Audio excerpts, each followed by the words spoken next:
Welcome to the channel, and I'm excited. So today, let's get into making some pumpkin puree from these awesome pumpkins that we grew. So we have some big pumpkins and we have some smaller acorn squash variety that I need to process today.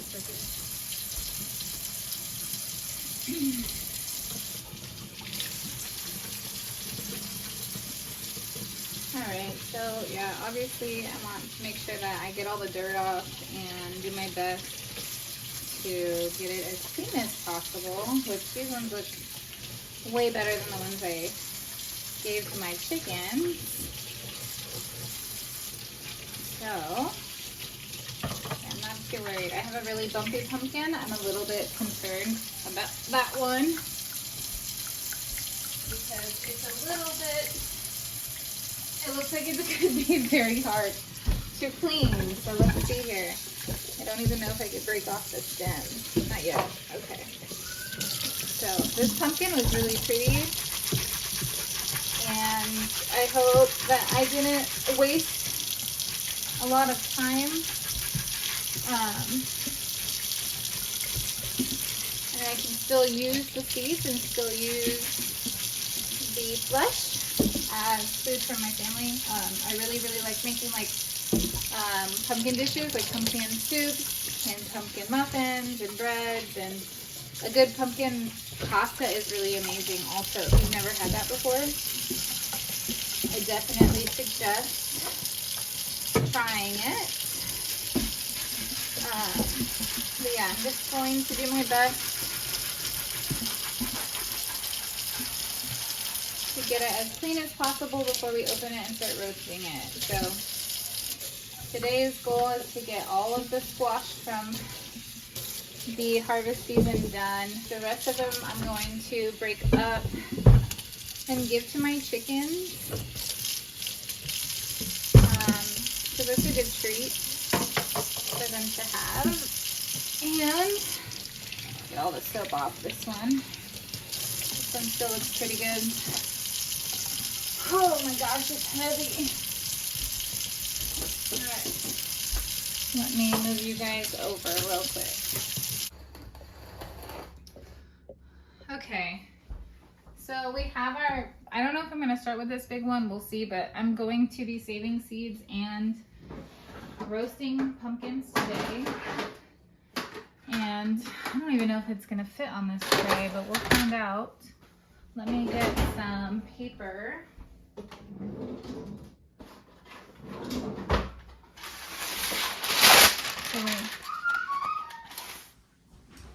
Okay, so we have them all washed and cleaned up now. I'm going to try my best to save seeds, and then I also want to be able to roast all of them with one pan. So I'm hoping I can like cut it and it'll fit on, they'll all fit. I'm kind of nervous to cut these just because they're so thick. So let's see if this one, oh gosh. Okay, let me get rid of the stem. And let's see if I can actually get into this without hurting myself. Thank goodness my husband is not in here because he would probably be losing it. Oh, there's a little spider. I missed you. You were hiding in there. All right, so I guess let's just see if I can get in here or if it's not gonna allow me to. Ooh. Oh my gosh, it's a thick one. My baby girl wants to take a nap, so please excuse her. I'm gonna go help her, I promise, after I get this in the oven. Holy. This is a hard pumpkin. I don't know what variety this is, to be honest. I thought this one and the smooth blue pumpkin was the same variety, and they're not, clearly. So I don't know how I got this cool one. But I'm not really complaining because if the seeds, if I can save the seeds and grow this pumpkin next year, it would be so cool. Look at how cool.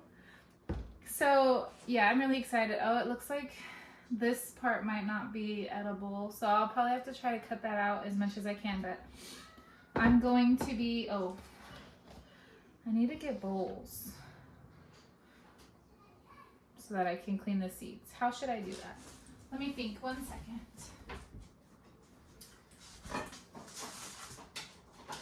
All right, for now, I'm just gonna use paper bowls and I'm gonna label them. I don't know the variety, so I'm just gonna say bumpy pumpkin or smooth blue pumpkin. So we'll do bumpy pumpkin. We'll do smooth blue.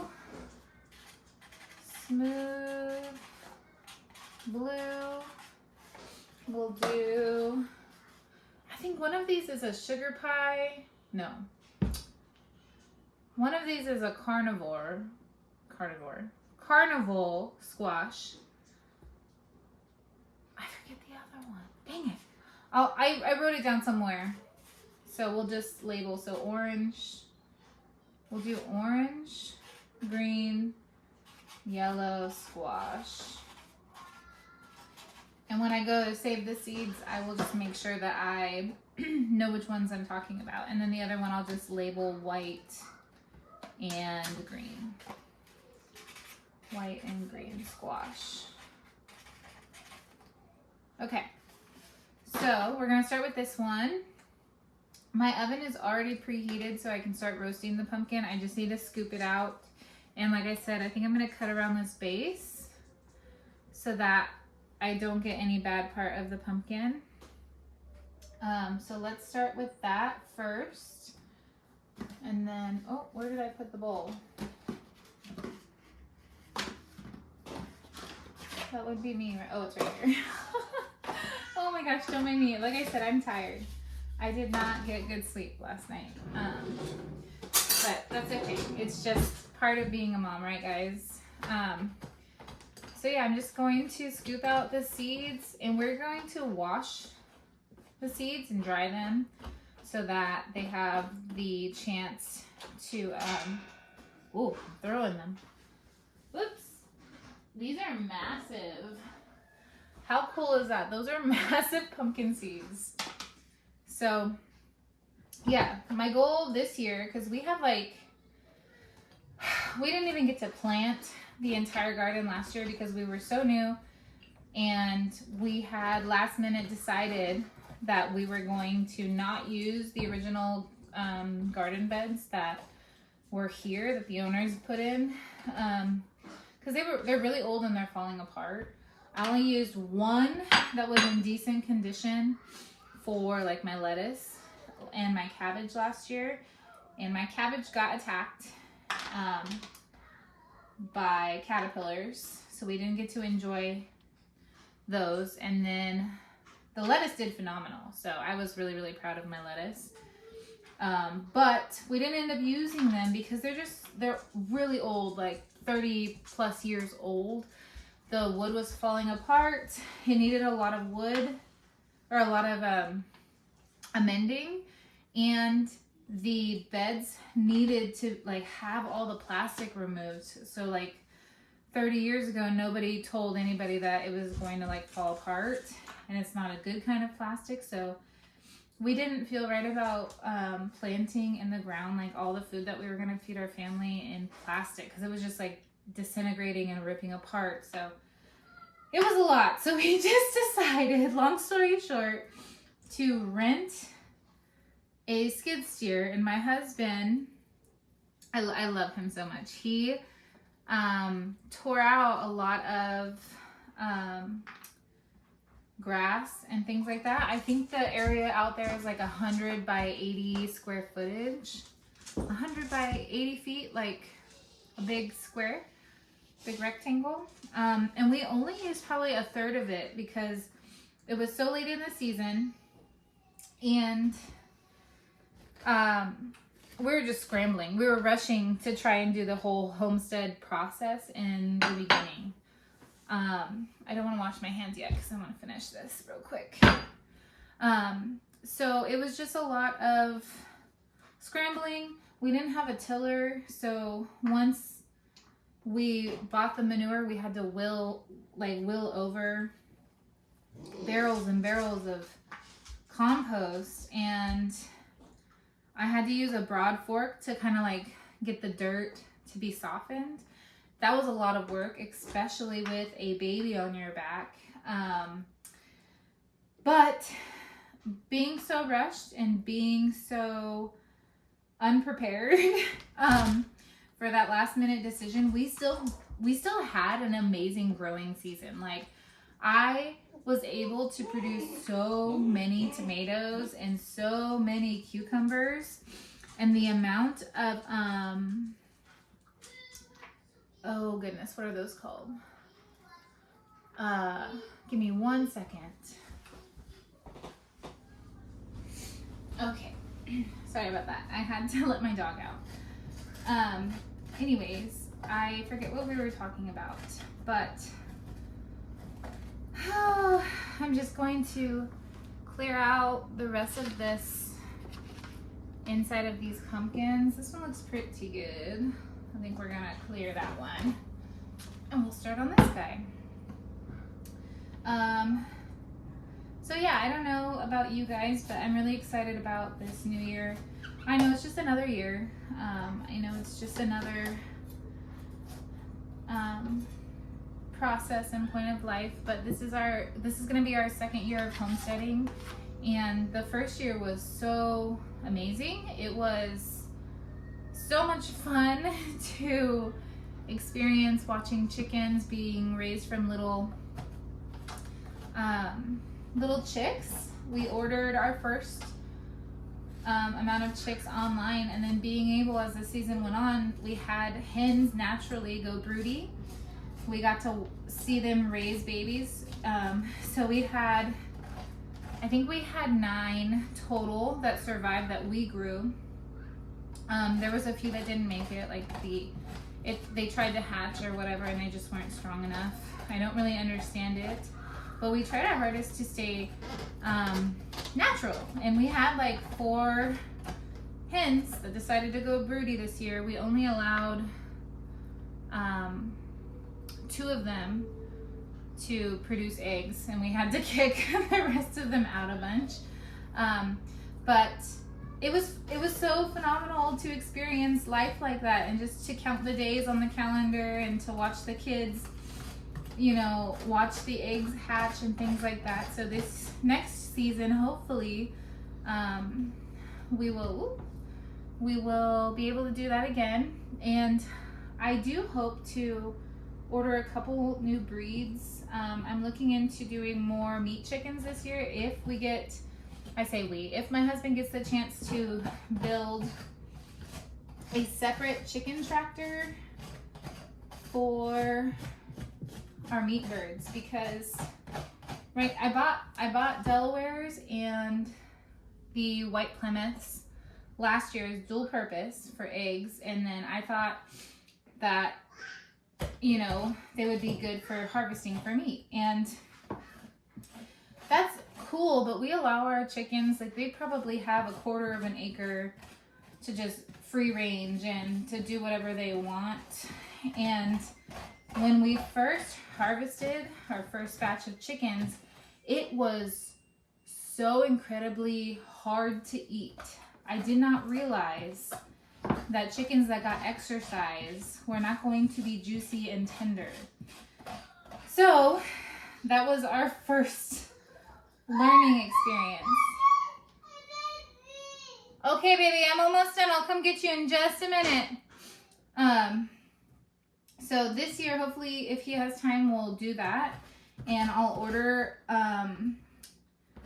some chickens that will just be used to harvest for meat.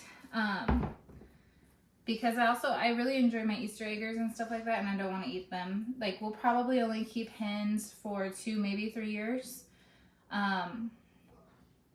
But my goal is to be able to produce chicks every year. And then we put color zip ties on the ones that we hatched out. So I know the difference between the first year and the second years already. And I'm going to continue that process. So every year we will be upgrading the flock and then taking ones that are getting older just to make sure egg production is going good and the health of my flock is maintained. I don't want them getting sick, and I don't want inbreeding and a bunch of other things happening. So that's the other thing too, is the rooster that I originally ordered was a menace. He was a complete nightmare. So we ended up putting him in the freezer. I think some of the new chicks are from him. He was a splash Americana male, and his behavior temperament was just crazy. So he went in the freezer. We hatched out, I think we hatched out 4. We hatched out 3 roosters this year out of the 9. So we probably will put some in the freezer. And we'll see if we're gonna keep our OG, his name's Whiskey, or if we're gonna retire him and put him in the freezer and keep some of the new boys. I haven't quite decided yet, just because he is such a good boy. He doesn't hurt the chicks or the chickens, and he's so cute. He's like the old man. If you go out there at like 4:35 at night, he's already in the coop ready to go to bed. So let me put this on the dining table, and I'm gonna oil up these. So all I'm doing is trying to do my best to get some oil around the pumpkins as much as I can, and then I'm just gonna flip them upside down while they're roasting. Ooh, lots of oil. And we will pop this in the oven. I think it's for like 30 minutes. We will see, but this is my heavy one. So here we go. Here is the first pumpkin going in. And then we will come back when I pull that one out and process the next ones. Okay guys, so it's been a couple hours. The first pumpkin is out on my dining room table, and I covered it with foil so that it can kind of soften a little bit more and steam out. So it's easier for me to scrape out all the pumpkin before I make it into the puree, and then we're gonna go ahead and pop the second ones in. So this is the other really pretty blue pumpkin, and then I'm also going to try and squeeze in the smaller acorn squash as well. So let me pop this one in the oven, and then we will do the same thing to the acorn squash. There's one, and we'll get out another cooking tray. Do the same thing. And these, since they're smaller, they won't take as long, so I just have to set a timer to remind myself to pull it out, and I'll let it go for the full 2 hours or so. And once we are done, we'll move on to the fun step, which is putting it in jars, and I think I have to pressure can it, so I want to verify the recipe for pumpkin puree, but I'm pretty sure I have to pull out my pressure canner to do that. So you're just gonna paint on the oil just like the big pumpkins. Make sure they're nice and coated. It is now almost 2 p.m. Me and my husband have an espresso machine, so we just made our second cup of the day, and we're getting ready for the second shift of the evening. My daughter is down for her nap, so this is prime time for me to get some laundry done and finish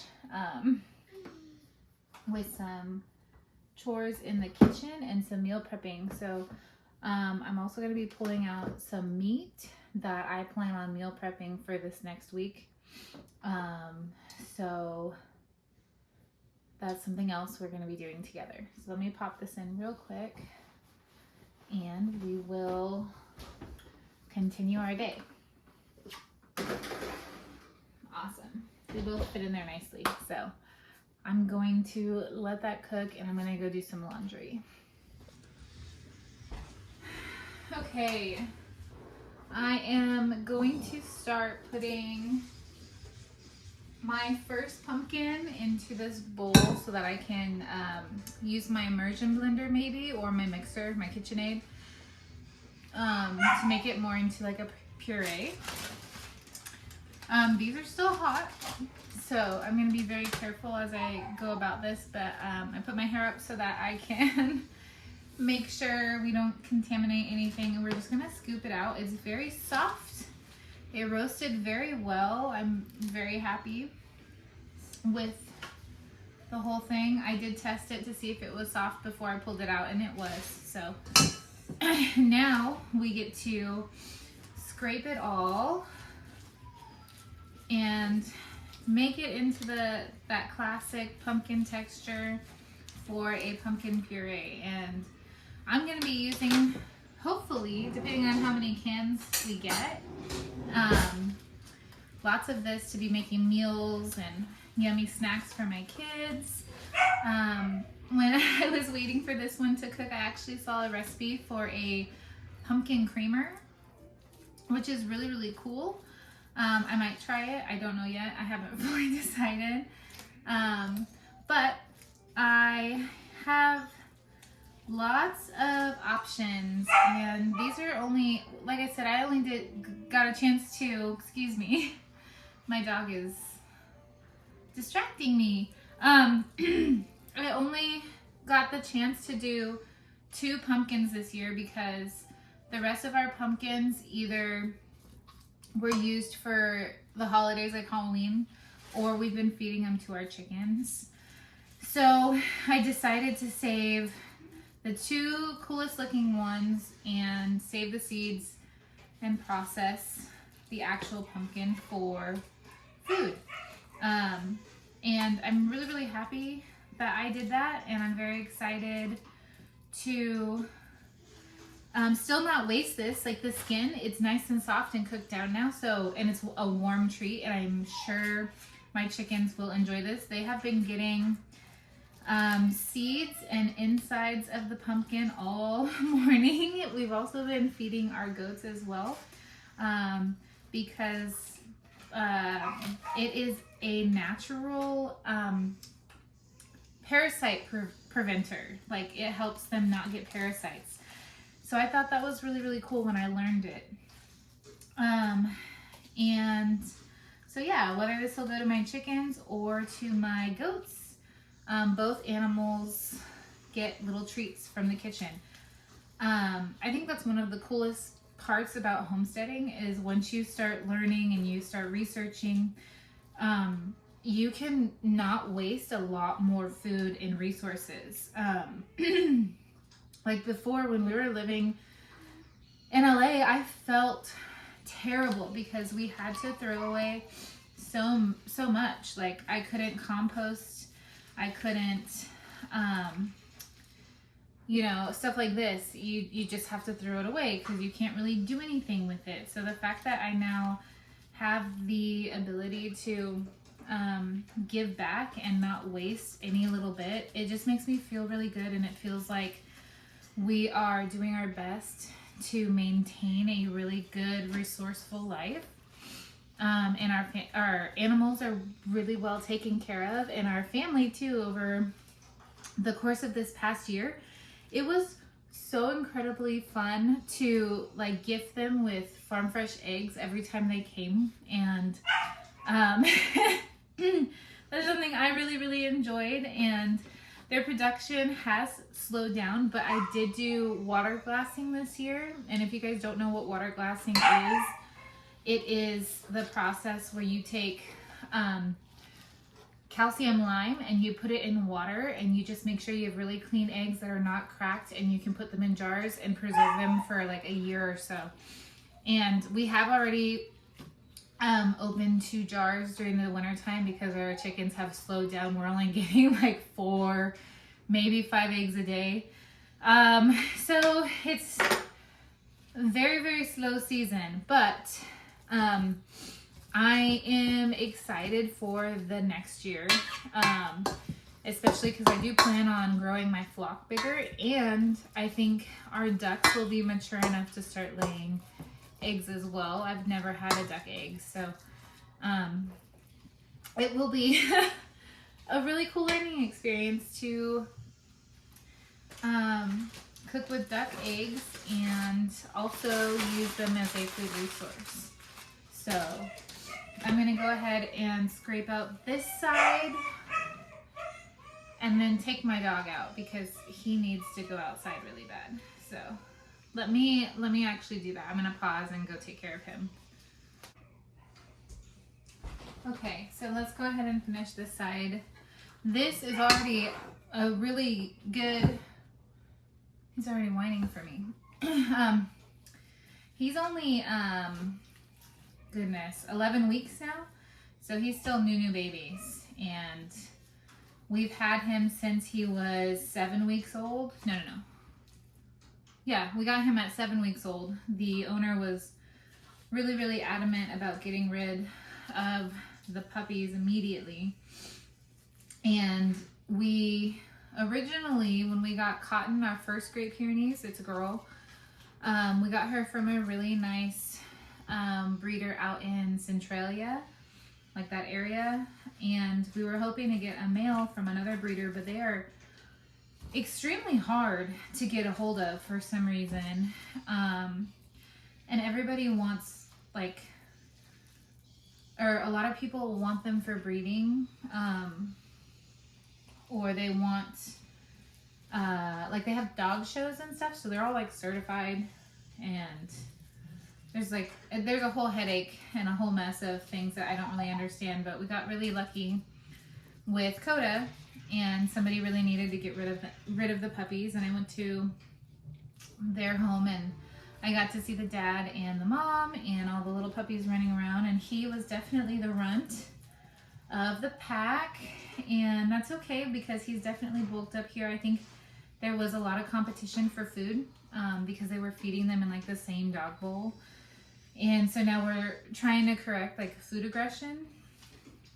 My other one is very calm. She is such a good girl. She loves to get into things, but she's a good girl, and she's been transitioned to be fully outside now as our guardian livestock dog. We had her in the house for the same amount of time when she was a puppy, and then when she got a little bit bigger, we housed her in our barn so that she was nice and warm when we moved the chickens to their new little stall in the barn, and then we moved our dog with them, so they were all together. And then she just recently, I would say about a month ago, we started letting her run around outside. And my husband's next big project for the animals is to build a huge dog house for her and Coda so that they have shelter. And we laugh because we honestly don't think she's gonna use it, because she really loves to dig holes underneath our RV pad and sleep underneath the RV, which is annoying. And then she's also up on the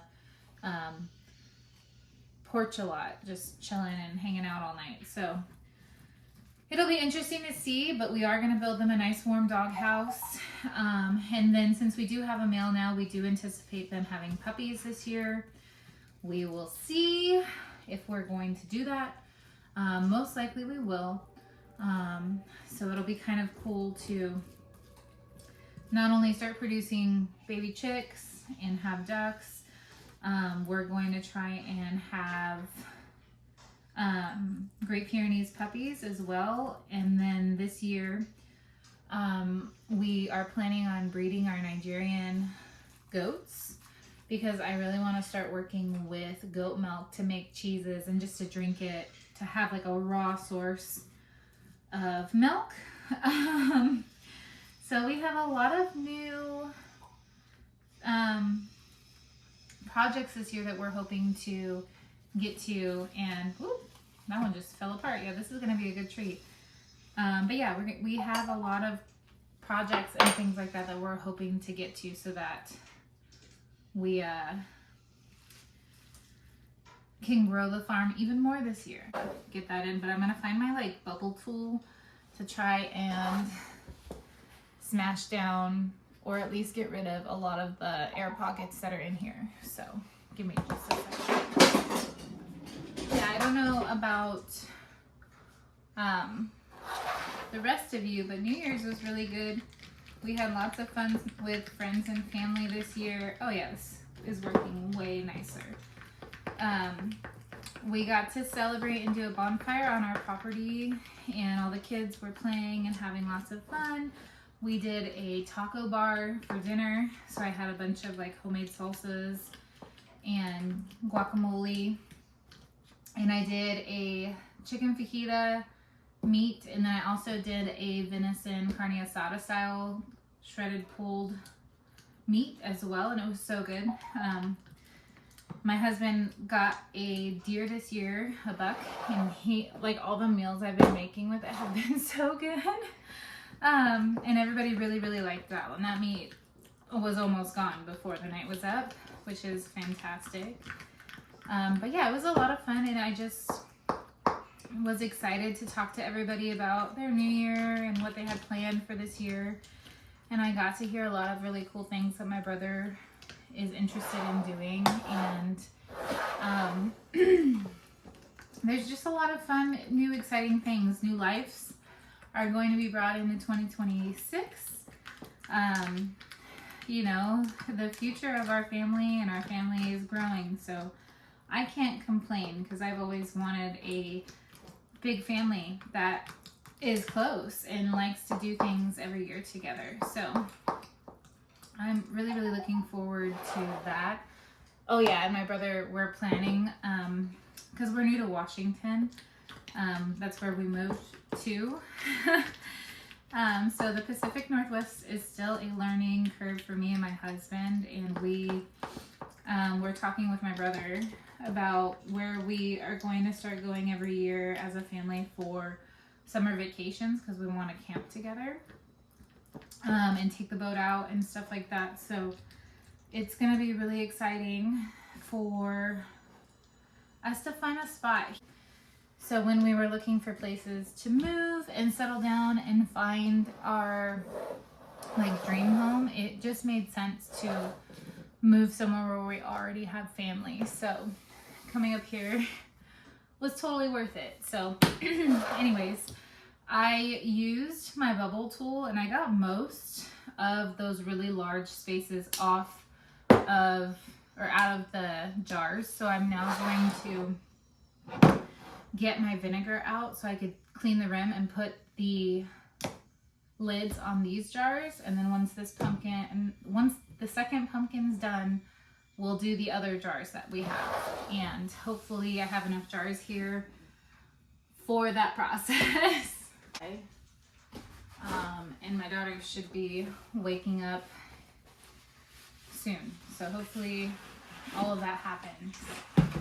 But yeah, I'm just gonna clean the rims of each of these jars to ensure that it seals properly, and hopefully we did this right. I'm also using jars from Azure. And if you don't know what Azure is, you place an order online, and then there is like a monthly delivery to your local town, or like wherever the closest delivery is to you. There will be a truck that comes and drops off your groceries. And on Azure, you can order a bunch of mason jars. So when we were starting our homesteading journey, I decided to purchase, I don't know, I think I bought like 16 different boxes of varieties. And I really like them. And I've noticed that they don't break. And I don't want to jinx myself. So hopefully they don't, and they stay intact when I go and put them in my pressure canner. But the ball, we've had ball before, and the other balls that are this size for some reason, when I put them in, they are always breaking. So this large one is a ball, and I just did chicken stock in it, so hopefully it stays intact and doesn't cause issues for me. But yeah, I don't understand why my smaller ones have been like breaking in here. It's been a nightmare. So hopefully we don't have problems with this puree, and I can just pressure can it and everything's good, and then we have pumpkin to put on our shelf. But I'm gonna clean and sanitize this big jar because it was in my garage, and make sure it's ready to go, because I want to do a large one just in case I do like a pasta dish with pumpkin, or like a soup. And then I'm gonna do these, I don't know, I think these are quarts, these quart size jars for when I do like muffins or just smaller recipes where I don't need it. So we'll see how it goes. And yeah, I'll jump back on as soon as the second batch of pumpkins is done. It's only been in there for about an hour, so I anticipate it being a little bit longer. I'm gonna check the smaller acorn squash because I did not set a timer for myself like I was supposed to. They smell delicious. Oh yeah, these are soft. So I'm gonna, I'll probably flip these over and then cover with some foil. Oh yeah, woo! And then, I'm gonna have to find a jar for these guys, because I'm gonna be using these ones, hot, for a different recipe. So let me cover those with foil.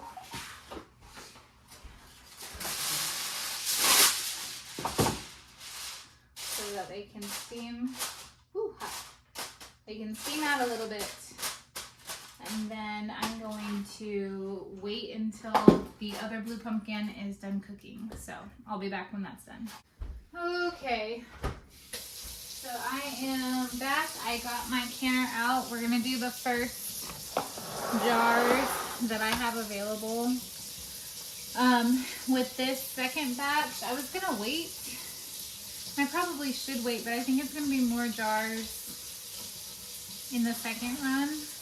So I'm just gonna get the first one started, and I'll do two.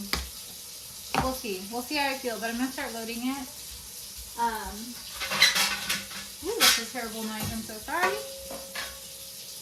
But we're gonna set our weight for 10 pounds. And I'm gonna add some water to the bottom, just a little bit, just so it can help with the canning process.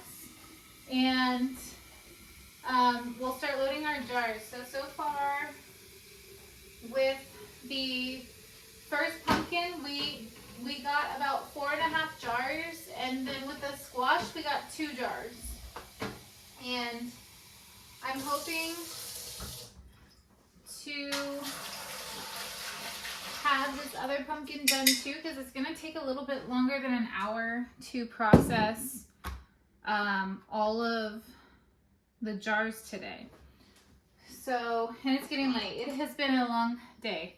I'm ready to be done. So I'm going to go ahead and start loading, and we'll heat up our water just to start heating it.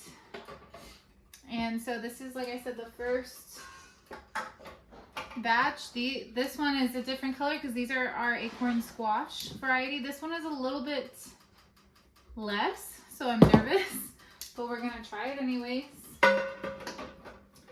And with my canner on the bottom, I can fit about 7 of these jars.